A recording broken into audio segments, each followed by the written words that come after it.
So this video will help you to calculate question 7th, 8th and question 9 of 3rd C exercise decimal chapter from R.S. Agarwal.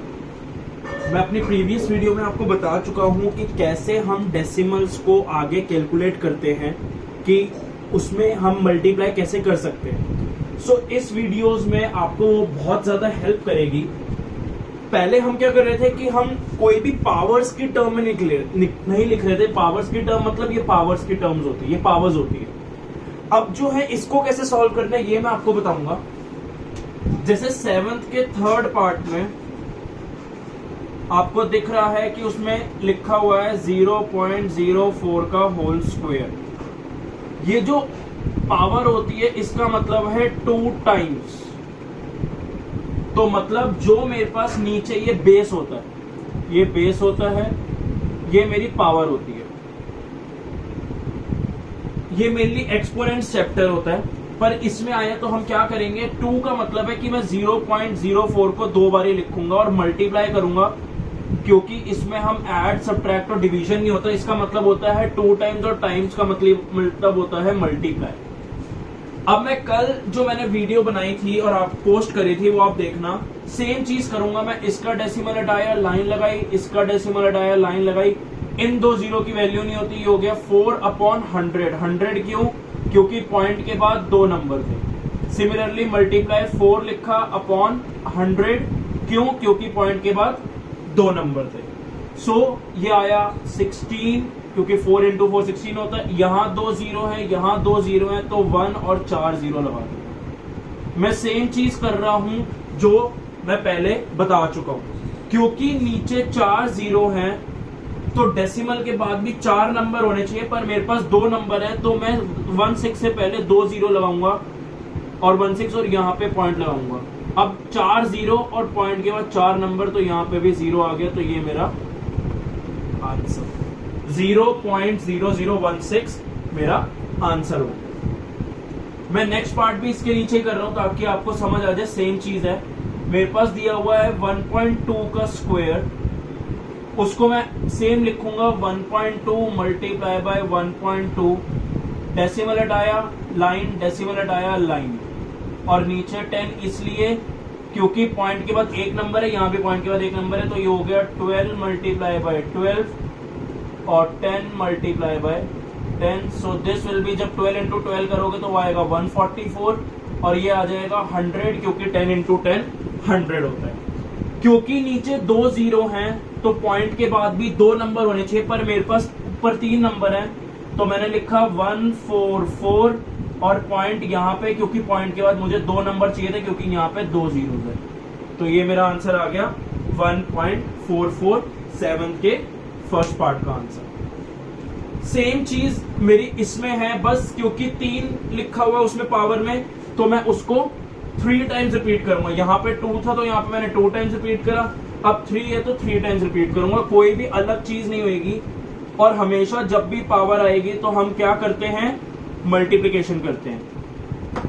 तो मैं आपको 8 का second part करके बताऊंगा. इसके सारे पार्ट्स ऐसे ही हैं तो आप खुद भी प्रैक्टिस कर सकते हो. क्वेश्चन 8 के सेकंड में बोल रहा है 0.05 का whole cube. This means 0.05 multiply 0.05 multiply 0.05. So decimal हटाया, लाइन लगाई, डेसिमल हटाया, लाइन लगाई, डेसिमल हटाया, लाइन लगाई. पॉइंट के बाद 2 नंबर थे तो नीचे 2 जीरोस, यहाँ पे भी सेम एंड यहाँ पे भी सेम.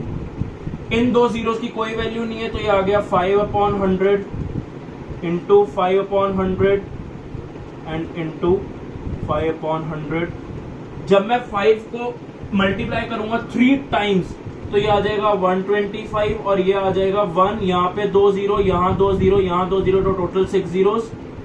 तो मैंने 1 2 3 4 6 जीरोस लगा दिए. जितने मेरे पास जीरोस होते हैं उतने डेसिमल के बाद नंबर होते हैं, पर मेरे पास यहाँ पे सिर्फ 3 नंबर है. तो मैं क्या करूंगा, एक्स्ट्रा 3 जीरो लगाऊंगा और 1 2 5 और पॉइंट यहां पर लगेगा, यहां कभी भी नहीं लगेगा. और यहाँ पे मैंने 0 लगा दिया। इस 0 की ऑल्दो कोई वैल्यू नहीं होती, पर अपने आप को हम कंफ्यूज ना करें, इसलिए मैंने यहाँ पे पॉइंट के यहाँ पे 0 लगाया। 6 0 6 नंबर। नेक्स्ट मेरा क्वेश्चन 9th है। मैं आपको अपने शुरुआत की जब मैंने वीडियोस बनाई थी तो आपको याद होगा मैंने मल्टीप्लिकेशन एंड डिवीजन के बारे में बताया था कि हम वो कैसे पता लगाते हैं कि मल्टीप्लिकेशन होगा या डिवीजन होगा। अगर हमारे को 1 दिया हुआ है, ईच दिया हुआ है, अ दिया हुआ है और हमारे को ज्यादा का निकालना है, ये आपको मैंने पहले भी बताया था, तो हम हमेशा क्या करते हैं, मल्टीप्लिकेशन करते हैं। सो इस क्वेश्चन में 9th क्वेश्चन में भी सेम चीज बोल रहा है। उसमें बोल रहा है a bus can cover 62.5 in 1 hour. So time उसने दिया हुआ है 1 आवर का और वो डिस्टेंस कितना कवर कर रहा है, 62.5 किलोमीटर। सो मेरे को फाइंड करना है distance to be covered in 18 hours, ये मुझे फाइंड करना है। सो मैं यहां पे लिखूंगा डिस्टेंस कवर्ड इन 1 आवर। मैं सब कुछ यहीं से लूंगा, कुछ भी अपने हिसाब से नहीं। उसने बोला ना how much distance can it cover, तो यहीं से लिए distance can it cover in 1 hour, जो कि हो गया 62.5 किलोमीटर्स। सेम चीज डिस्टेंस कवर्ड इन, जितने भी उसने आवर्स बोले 18 आवर्स। क्योंकि मुझे 1 का दिया हुआ था, मुझे ज्यादा का निकालना है, तो मैं हमेशा मल्टीप्लाई करूंगा। जैसे कि मेरे पास आ गया 62.5 मल्टीप्लाई बाय 18। अगर 18 का दिया होता और 1 का निकालना होता तो मैं ऑपोजिट करता मल्टीप्लिकेशन का, जैसे डिवीजन। ये मैं आपको अपने बहुत पहले वीडियोस में बता चुका हूं। तो जस्ट मैं मल्टीप्लाई करूंगा। कैसे मल्टीप्लाई करूंगा मैं आपको बताता हूं। मैंने किया 62.5 मल्टीप्लाई बाय 18, यहां से डेसिमल हटाया और नीचे आ जाएगा हमारा 10, क्योंकि पॉइंट के बाद एक नंबर था, और यहां पे आ गया नीचे 1।